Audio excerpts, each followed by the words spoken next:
मुस्लिम league नून की रहनुमा मरियम औरंगजेब ने बानी पीटीआई को फितना करार देते हुए इल्जाम आयद किया कि पीटीआई ने फॉर्म 45 से मुताल्लिक मीडिया पर झूठा प्रोपेगेंडा किया और इलेक्शन कमीशन में फॉर्म 45 के स्क्रीन शॉट्स जमा करवाए।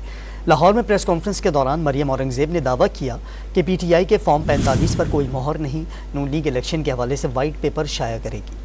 पहले ही फॉर्म 45 को मार्केट में फ्लोट किया गया, सोशल मीडिया पे फ्लोट किया गया, टीवी स्क्रीन्स के ऊपर लाया गया, उनको दिया गया, फीड किया गया। फॉर्म 45 टीवी स्क्रीन पर चल रहे थे, उस वक्त फॉर्म 45 मुरतब किए जा रहे थे। टीवी के ऊपर ये तासुर बनाया गया 1% 4, और मेरे पास स्क्रीन शॉट्स हैं, 4%, और एक वाइट पेपर हम भी तैयार कर रहे हैं, इंशाल्लाह आपके सामने पेश करेंगे कि 2% 4% 10% 6% रिजल्ट्स के ऊपर आगे पीछे हार गए और जीत गए का तासुर बनाया गया। जिन सीटों से हार जाएं, इनका ख्याल है कि तकरीबन 1055 सीटें और ये 2000 जीत जाएं।